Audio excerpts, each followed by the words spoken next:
Lord, pagpalain niyo po ang bawat isa na makikinig. Bigyan mo po ang aming mga, buksan mo po ang aming mga spiritual na puso, pandinig, at mga mata para makita namin ang kabutihan mo at ang naayon lamang sa kalooban mo sa oras na ito. Maraming salamat, Ama, sa buhay ng bawat isa na narito. At we plead the blood of Jesus sa buhay ng bawat isa upang kami lahat makapag-focus at walang distraction na makapag-distract sa amin para clear namin mapakinggan ng iyong mga salita. Use your servant only, Lord, to glorify your name and to speak your words, Father God. And we welcome you, Holy Spirit. Holy Spirit, be our teacher and our guide in this moment. Thank you, Lord. Sa iyo lamang ang papuri at pasasalamat sa pangalan ng Panginoon Jesus. Amen. Hallelujah. Ang unang verse po natin sa oras na ito ay galing po sa Romans 12:1 sa 3rd slide po. Thank you. Therefore, I urge you, brothers and sisters, in view of God's mercy, to offer your body as a living sacrifice, holy and pleasing to God. This is your true and proper worship. Verse 2, do not conform to the pattern of this world, but be transformed by the renewing of your mind. Then you will be able to test and approve what God's will is, His good, pleasing, and perfect will. Hallelujah. Purihin ang pagbasa ng salita ng Diyos. Nawala.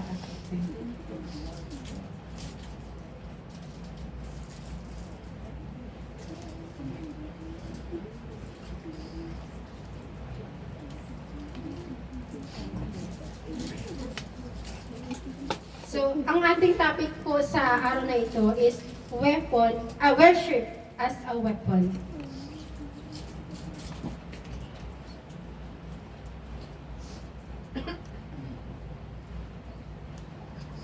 So, the Bible tells us that we are in a spiritual battle.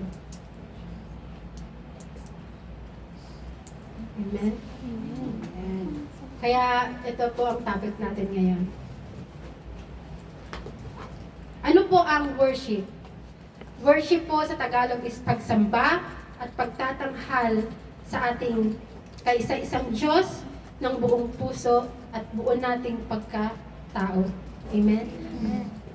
That we are recognizing Him that He is the only God that worthy to be worship. So our relationship with God transform the way we live, so the words we say, and our interaction with those around us, and our relationship and our time and our money. So ibig sabihin po, hindi lang siya pagkanta. It's more than a song in a service. So ito po ay sa pamumuhay po natin nakikita. Amen? Amen? Our worship to God cannot be the leftover or our second best. So, He is always the first one. Siya po ang una dapat. Amen? We are encouraged to give ourselves fully to Him. So, that is worship. Again, what is worship? It is a declaration that God is in the midst of the situation. That He is powerful weapon against any lie that God is not in control. Amen? Yan po ang gawain ng kaaway. Diba? Injecting lie sa ating mga isip. So, sabi niya sa Psalm 46:1, God is our refuge and strength, an ever-present help in trouble. So, we need to submit our plans, hope, dreams, fears. So, Worship is also teaches us to submit ourselves to God. So when we worship God, we acknowledge His presence. Katulad ng pagkanta natin, di ba po? So it creates relationship between God and the believers. So ano po ang gusto, ayun po ang gusto ng Panginoon sa atin is to worship Him. Amen? Amen. Sa John 4:24, sabi niya po, God is spirit and His worshipper must worship in the spirit and in truth. So kailangan bukas pong ating spiritual kapag tayo ay nag-worship sa Panginoon. So that is why it is important to worship God in spirit and in truth, because He is looking for a true worshipper. Worship is also can shift our mindset, and God will change our perspective in this world. Tulad sa sinabi dito sa Romans 12:2, do not conform to the pattern of this world, but be transformed by the renewing of your mind. Then you will be able to test and approve what God's will is, His good, pleasing, and perfect will. So kailangan po natin, para makita natin talaga ang totoong kalooban ng Diyos sa ating buhay, kailangan nating baguhin ang ating mga pag-iisip. We need to change our perspective. Katulad dati, nung tayo hindi na kilala pa sa Panginoon, iba ang ating pag-iisip. We are working because we want to earn money, but now nung binuksan ng Panginoon ng ating mga puso, isipan at mga spiritual nating pananaw sa buhay, hindi na ganoon. Hindi lang tayo nag-earn ng money, kundi ang bawat ginagawa natin is worshiping the Lord. Amen? So, it can push into our destiny and cleanse us in our past. Tulad ko before, nung baguhan pa talaga ako, ay gusto ko lang talaga magtrabaho para mag-earn ng money. But then, nung kalaunan, naiba na yung perspective ko. Ma-share ko lang, hindi ka naman sa kasi dati, nung pumunta talaga ako dito sa Hong Kong, hindi talaga ang purpose ko to stay here ng matagal. Kasi may purpose ako to cross the country. At talagang ginastusan ako ng pinsan ko para lang kaya nag-aral ako ng college dun sa Pilipinas para makakuha ko ng 72 units and then cross country agad. And then, pero nung mga 2 weeks pa lang dito sa Hong Kong, naiba na agad na yung perspective ko. Nawala na yung desire na yun. Kasi parang naiba na, ay hindi pala ganun yung gusto ng Panginoon. Ang mahalaga yung nag-grow ka spiritually. Kasi yun pala ang kailangan ng natin. Kasi yun ang most important sa buhay ng bawat tao. Amen? Because nung binuksan yun ng Panginoon sa ang aking pag-iisip, pwede pala akong gamitin ng Panginoon sa family ko para ma-save din sila. Ang importante is the salvation. Amen? So, it can push into our destiny and cleanse us in our past. So, giving us a new life and a new perspective.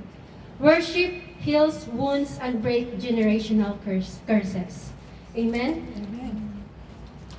Talagang unti-unti niyang hinihil yung mga wounds natin, yung mga past wounds, talagang mga unresolved trauma nung mga kabataan pa tayo, kasi lahat tayo nakakaranas po noon. But then God revealed it to us, and then unti-unti niyang binabago at unti-unti niyang hinihil yung mga broken pieces na yon, and then mend us again to be a whole person.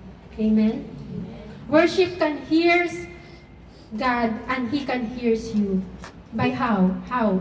Diba? Worship can hears God by, diba, habang tayo nagkakanta, kinakanta natin ang mga lyrics. So, God hears us, kaya nalulugod ang Panginoon.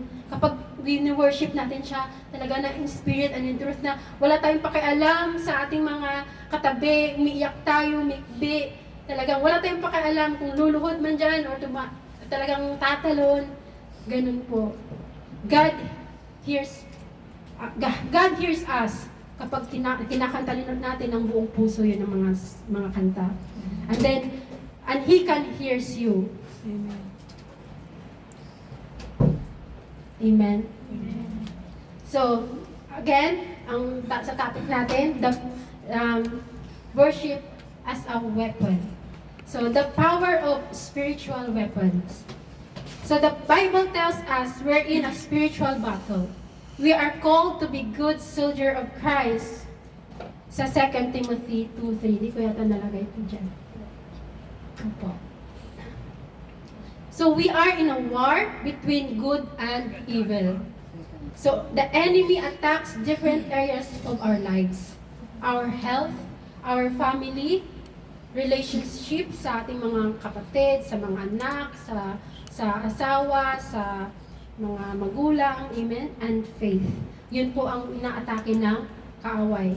The more na kung sino po ang malapit sa atin, kung anong pinapahalagan natin, talagang yun ang inaano ng kaaway. Pinupuntirya niya to attack us. Amen?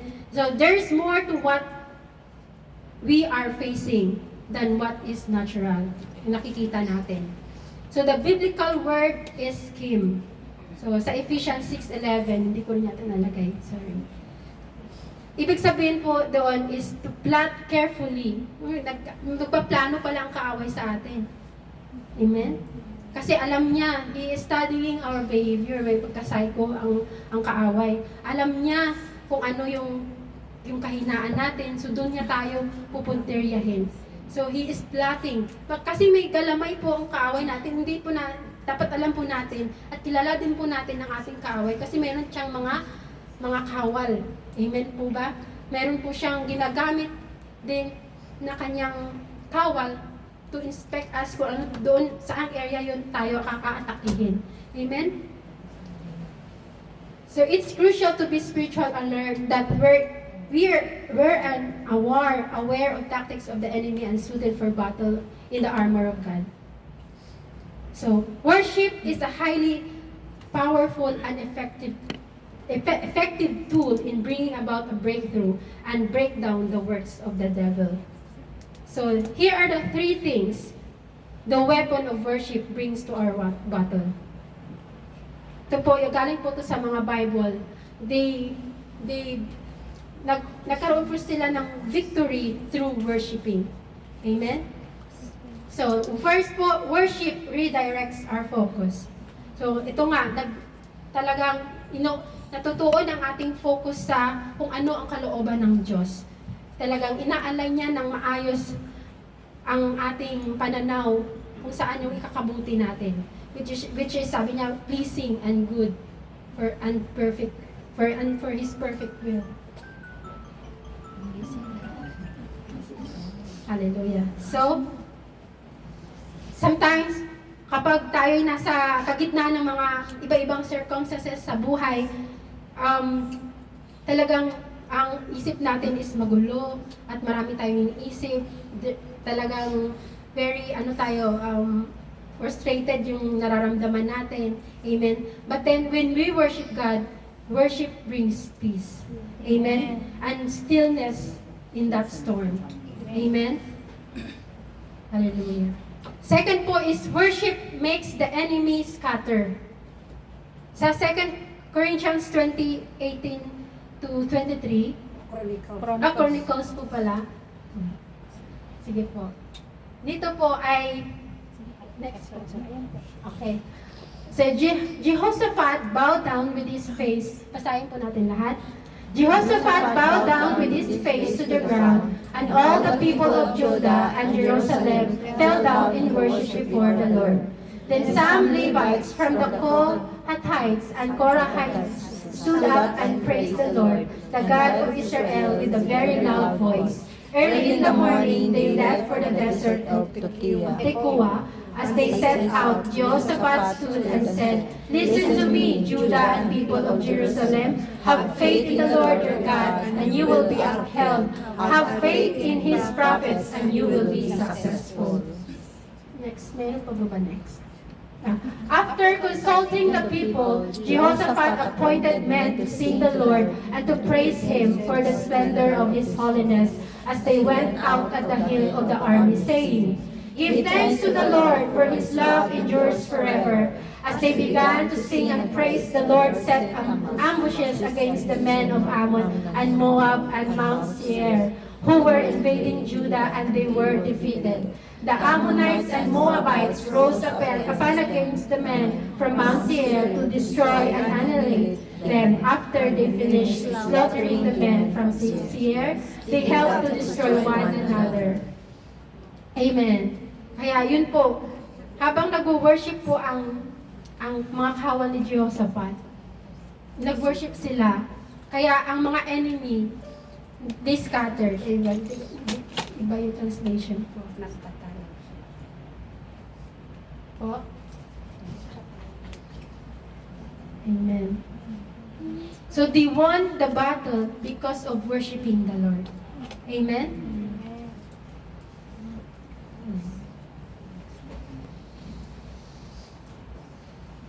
Papakibalik na po dun sa Opo. Sa next, before.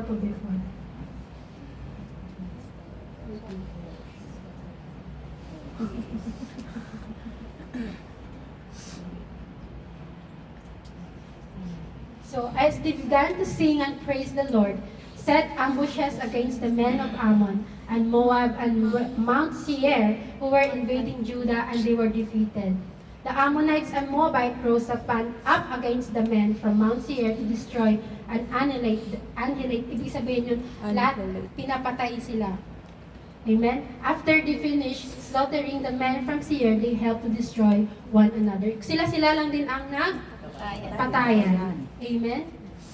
Yun po ang kapangyarihan ng Diyos. Once na God commanded to worship Him, if you have the obedience, talagang gagawin niya kung anong pinangako niya. Amen. Hindi ka na magpapagod pa, kundi sila lang din ang mga kaaway ang mag-aaway. Amen. Hallelujah. Pangatlo po, worship is our testimony to the world. Sa Acts 16:25, sabi, about midnight, Paul and Silas were praying and singing hymns to God, and the other prisoners were listening to them. Amen.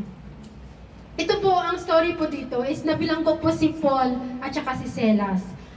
But they choose to worship the Lord, at bigla-bigla na lang may nabukas ang ano ngayon, yung selda, yung preso, through worshiping there, nagkaroon ng lindol. At nabuksan po ang kanilang mga selda.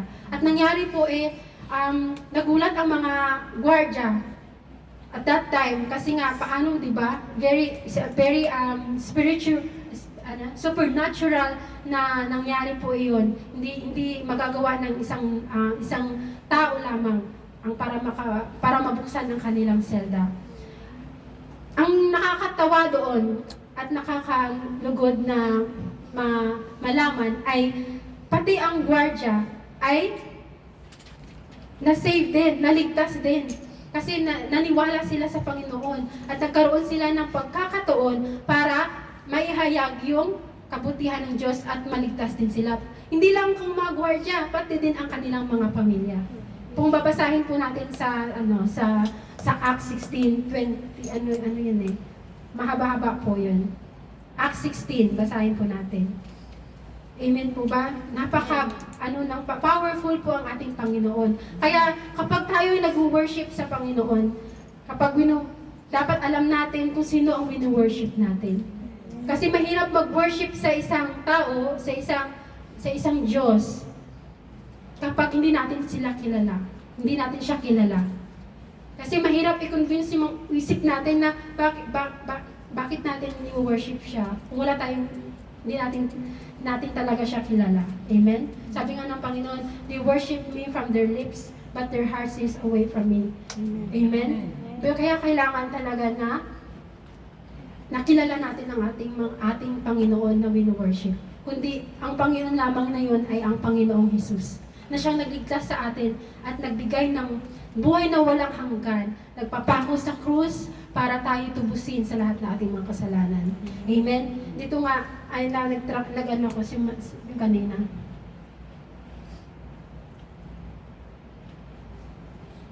Ay, saan na yun? Sorry. Ayun po. Yan. So, why we worship Jesus, di ba? Because He is the Lamb of God who takes away the sin of the world. Sige, basahin na lang po natin sa kanya-kanya nating Bible kasi marami pong verses. So, and He is the bread of life. He is the light tree. He is the light of the world. And He is the good shepherd. He is the resurrection. He is the way of salvation. And He is the giver of indestructible joy. Amen? Amen. Yeah, marami pa po ang attributes ng ating Panginoon. But then, may ilan lamang ito para kilalanin natin kung ano ang kayang gawin ng ating Panginoon. He is the omnipotent God, omnipresent God, omniscient God. Omniscient God means all-powerful God. And omnipresent God is, He is everywhere. Amen? Amen. And omnipotent God is powerful God. Amen? Hallelujah. Yun po, balik po tayo doon sa number 3 yun, di ba po? Worship is our testimony to the world. Number 4 po is worship breaks down walls. Yan po ang nangyari kay Joshua. Nung tinanong sila ng Panginoon, meron po bang verse? Yan po. Basahin po natin. Then the Lord said to Joshua, "See, I have delivered Jericho into your hands, along with its king and its fighting men. March around the city once with all the armed men. Do this for 6 days. Have 7 priests carry trumpets of ram's horns in front of the ark. On the 7th day, march around the city 7 times with the priest blowing the trumpets. When you hear them, sound a long blast on the trumpets. Have the whole army give a loud shout. Then the wall of the city will collapse and the army will go up everyone's place." Yan po ang magagawa ng worship. Amen. Kaya niya pong tibagin ang lahat ng mga walls. Mga walls na ginagamit ng kaaway to hinder the blessing of God para sa atin. Amen? Hallelujah. Kapag nag-worship tayo, minsan, di ba mahirap mag-worship kapag marami tayong pinagdadaanan? But then, that is the greatest weapon na pinagkaloob sa atin ng Panginoon to break down that walls. Amen? Kaya, choose always to worship the Lord. May nangyayari, di ba, kapag nagkakanta tayo, umiyak tayo, naglo-lower down yung mga, nagla-light yung nararamdaman natin na very heavy before worshiping the Lord. Kaya tayo umiiyak. Amen? Amen. So, one of the greatest battles we face as believer is discouragement, frustration. We become discouraged when we face unmet expectation. Meron tayong mga expectation na hindi na nangyayari. Amen? So, when we lack courage, we get paralyzed by fear and worry.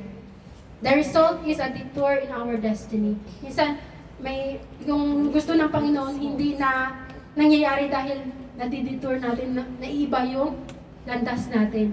Amen? Moving forward in the purpose and plans God has for our lives. Kasi mas maganda yung plano ng Diyos para sa atin. Sabi niya, for His ways is higher than our ways, and His plans is higher than our plans.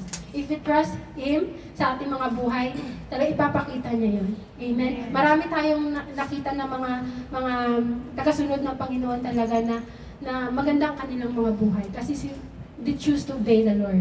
Amen? So, discouragement will inevitably come, but we have a choice when it does. But what do we do when we become discouraged? Anong pong ginagawa natin? So, one of the greatest weapon we have when facing discouragement is katulad po ng ginawa ni David. He worshiped the Lord. Amen? Sabi dito sa ano po yun? Sa Psalm 100. Yan po. Amen. Thank you po, Teacher Christina.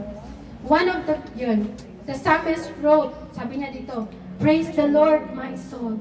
All my inmost being, praise His holy name. Praise the Lord, my soul, and forget not all His benefits, who forgives all your sins and heals all your diseases, who redeems your life from the pit and crowns you with love and compassion, who satisfies your desires with good things, so that your youth is renewed like the eagle. Kaya mga anak ng Diyos, no, kahit katulad ni Pastora Lerma, talagang 62 na yan. Pero grabe yung yung strength niya. Hindi mo halata na 62 na siya. Kasi nga, sabi ng Panginoon, who satisfies your desire with good things so that your youth is renewed like the eagles. Kaya, yung mukha niya parang youth pa rin. Youth na yun. Amen. Glory to God. Hallelujah. Di ba, ang napakaganda yung sinambit ni David dito. Sabi niya, who forgives all your sins. So, niremind niya ang kanyang sarili na sino ba ang nagpatawad sa akin. Sabi niya pa, heals my diseases. Nagpagaling sa akin. Amen? Kasi sa araw-araw, may nararamdaman tayo na physically talaga tired. But then, He restores our strength. Amen? Tapos may nararamdaman tayo, tulad ko, glory to God, 2 weeks, it's been 2 weeks na trangkaso, and now I'm totally healed. Amen. Glory to God. So redeems your life from the pit. So, and ibig sabihin po nun is redemption. Binigyan niya tayo ng buhay na walang hanggan. Niligtas niya tayo. We are being justified. So just as if we didn't sin. Amen? Hallelujah. Kaya napakabuti ng Diyos. Crowns you with love and compassion.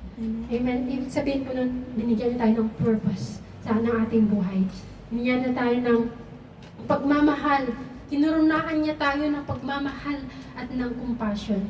Kaya yung puso na, gusto po natin, ayun, nag-pray ako nga, minsan, syempre diba, parang we feel na ano ba tong heart? Minsan may nangyayari, tapos yung heart mo parang steady lang. Parang kaya nag-wonder ka, bakit kaya parang wala akong nararamdaman, yung ganon. And then I pray to God na, Lord, give me compassion. Kasi patapos na, glory to God in my spirit is talking to me that what Jesus did in the cross for us. Amen? Kahit sino tayo pa, kung anong karumi, ang naisip natin sa ating sarili, Jesus still love us. Amen. That's compassion. Amen? Amen. If you are facing discouragement today, so fight the battles with the weapon of worship. Amen?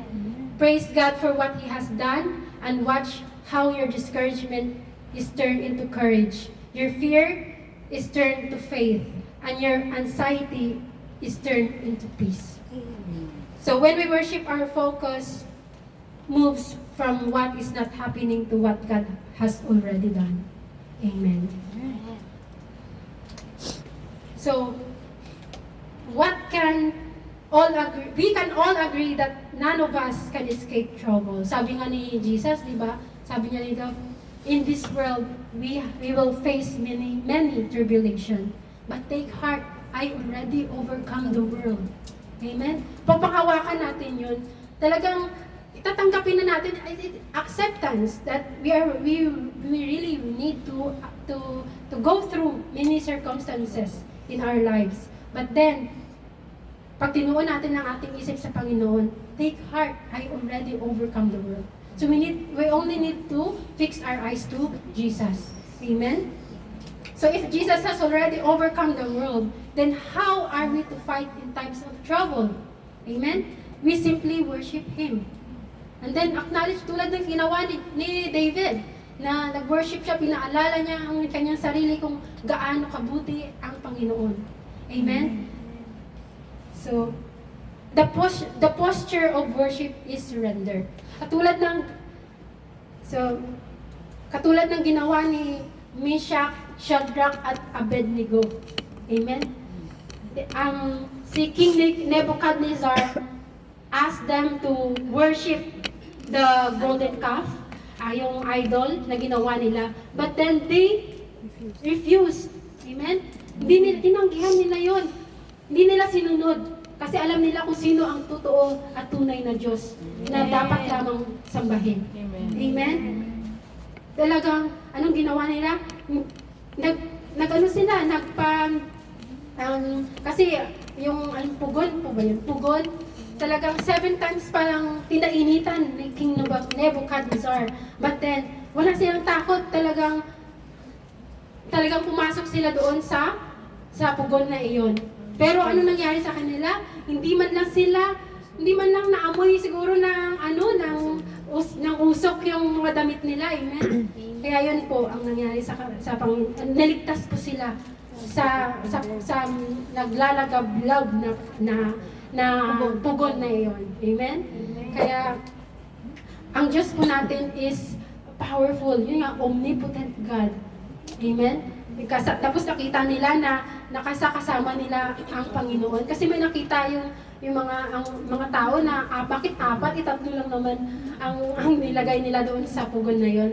And then, alam mo po nakakatawa, hindi naman nakakatawa, yung nakaka-amaze lang, kung sino pa ang nagatid sa kanila, yun pa ang namatay. Eh sila nga pumasok, hindi namatay, di ba? So yun po ang nakaka-amaze na ginawa ng Panginoon. So, they refuse to bow and worship idols. Meron din po tayong ganun, di ba? Na alam po natin sa ating sarili na hindi na nauuna ang Diyos, kundi yun na. Like our cellphone, sometimes, di ba? Yung may mga bagay na may mga gusto natin sa ating sarili na nasiset aside ang Panginoon. That is idols. Amen? Amen. Ang isa pang bagbag damdamin talagang yung last na lang to, yung about sa widow woman. Kasi worship is also giving. Amen? Sa Mark 12:43 to 44. Sige, basahin po natin. Jesus sat down opposite the place where the offerings were put and watched the crowd putting their money into the temple treasury. Many rich people throw in large amounts, but a poor widow came and put in 2 very small copper coins, worth only a few cents. Calling his disciples to him, Jesus said, "Truly I tell you, this poor widow has put more into the treasury than all the others. They all gave out of their wealth, but she, out of her poverty, put in everything, all she had to live on." Lahat binigay niya. Yun lamang, meron siya 2 silver, 2 copper. 2 copper coins, pero binigay niya pa rin. That is worship po. Worshiping sa financial natin. Amen. That God provides. Amen.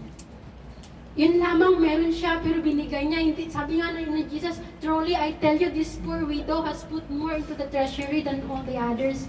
Kahit ang laki-laki na binigay ng mga mayaman na yun, hindi yun kinount ng Panginoon na kasi karampot lang yun, parang ngayon? Sobra lang yun, parang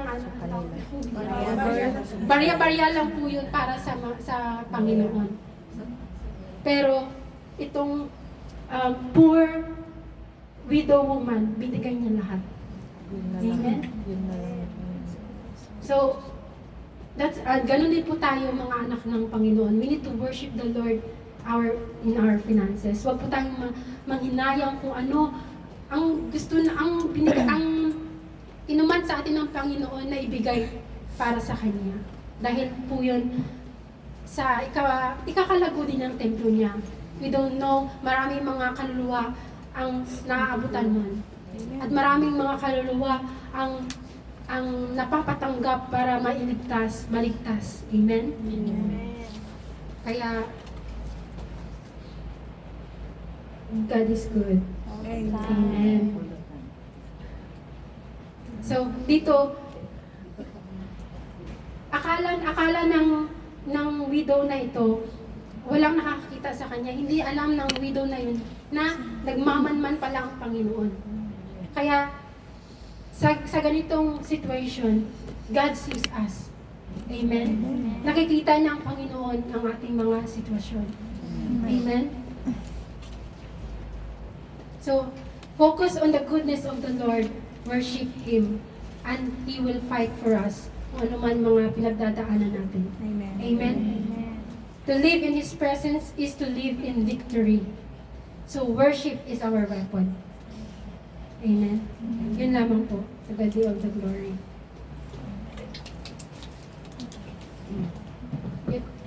Hallelujah. Kantahin po natin to. Ang heart of worship.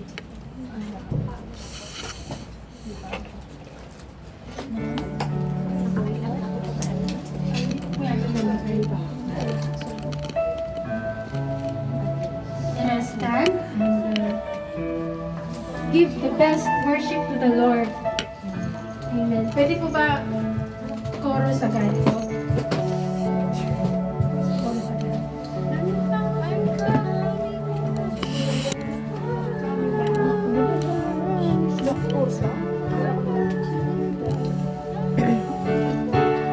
Coming back to the heart of worship when it's all about you. It's all about you, Jesus. I'm sorry, Lord, for the things I made it. When it's all about you, it's all about you, Jesus.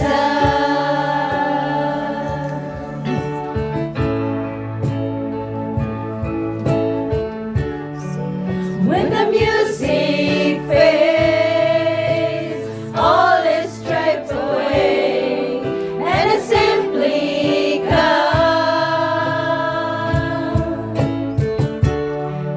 longing just to bring something that a word that will bless your heart.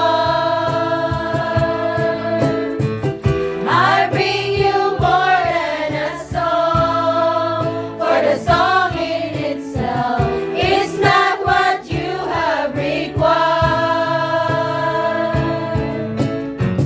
You search much deeper within, to the way things appear. You're looking into my heart. I'm coming back to the heart of worship when it's all about you. It's all about you, Jesus. I'm sorry, Lord, for the things I made it. When it's all about you, it's all about you, Jesus.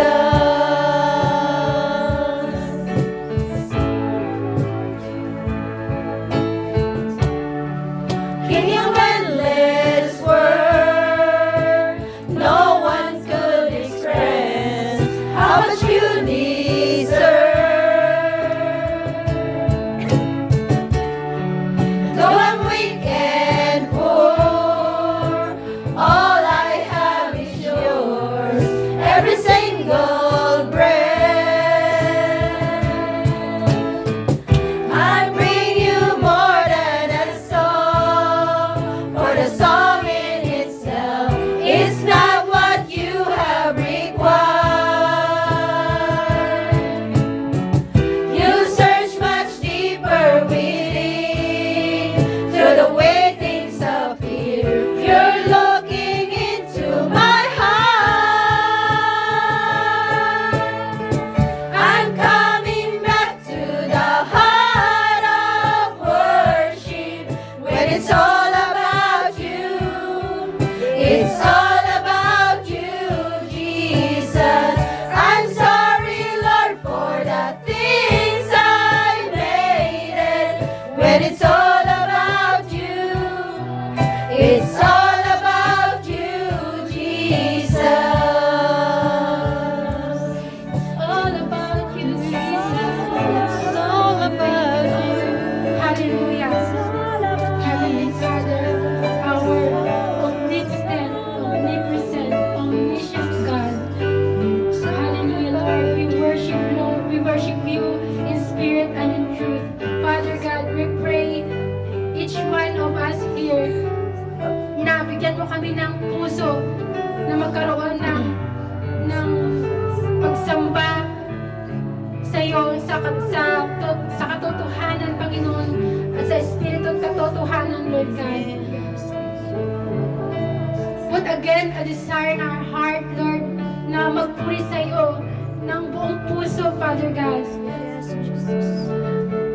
Lord, sorry, Father God, we ask for repentance sa lahat ng aming mga ginawang pagkakamali, Ama.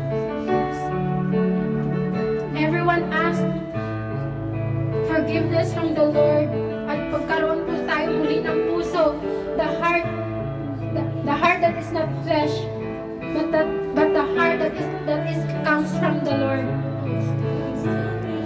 The Lord is looking for the true worshiper.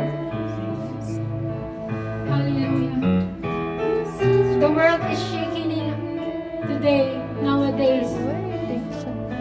The Lord is reminding us to keep our faith and to focus our eyes and to fix our eyes to Jesus alone. Hallelujah. Maraming salamat, Ama, sapagkat pinili ka mo kami sa oras na ito para mapakinggan ang iyong salita upang magbago ang aming muling mga isip, Ama. Para ituon ang aming mga puso at isipan na kung ano ang naka-align at kung ano ang gusto mong gawin para sa amin. Maraming salamat, Lord, sapagkat sa hawat habag mo, binigyan mo kami ng buhay na walang hanggan. No word is enough para pasalamatan ka, Ama, para sa ginawa mo sa amin sa cross ng Kalbaryo.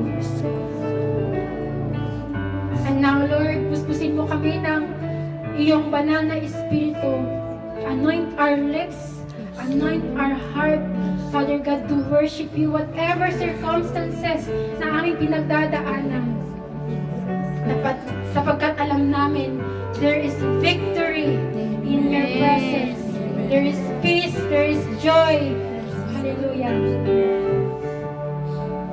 Fill our hearts, Lord, with peace, with complete trust sa gagawin mo sa buhay namin. For you have said to your word, Jeremiah 29:11, for I know the plans I have for you, plans to prosper you and not to harm you, plans to give you a hope and a future. And sabi niya sa kanyang salita, Romans 8:28, all things work together for good for those who love God and who are called according to His purpose. Kapatid, mahal tayo ng Panginoon. God sees you. God sees you are hurt. God sees our pain. Kung mayroon man tayo mga bagay na naghihinder para mapalago ang ating spiritual growth, we break that chain of bandages by the blood of Jesus. Amen. Lord, open our eyes again and again and again to see your works, your beautiful works in our life, Father God. Your goodness is running after us. Maraming salamat, Ama. Thank you, God. Oh, our Savior, Lord Jesus Christ, continue to renew our heart and our mind and to focus on you. Salamat, Ama. Hindi lamang itong araw na ito, kundi muli, araw-araw kami magpa-renew ng aming mga puso at isipan. Habang kami nag-aantay sa muli mong pagbabalik. Patuloy mo kami samahan naman ng iyong banal na Espiritu. We acknowledge the presence of the Holy Spirit in our life to guide us and to help us, to sanctify us through and through. So may the God of peace sanctify us through and through. May our spirit, soul, and body be kept blameless at the coming of the Lord Jesus Christ. Amen and amen. To God be all the glory.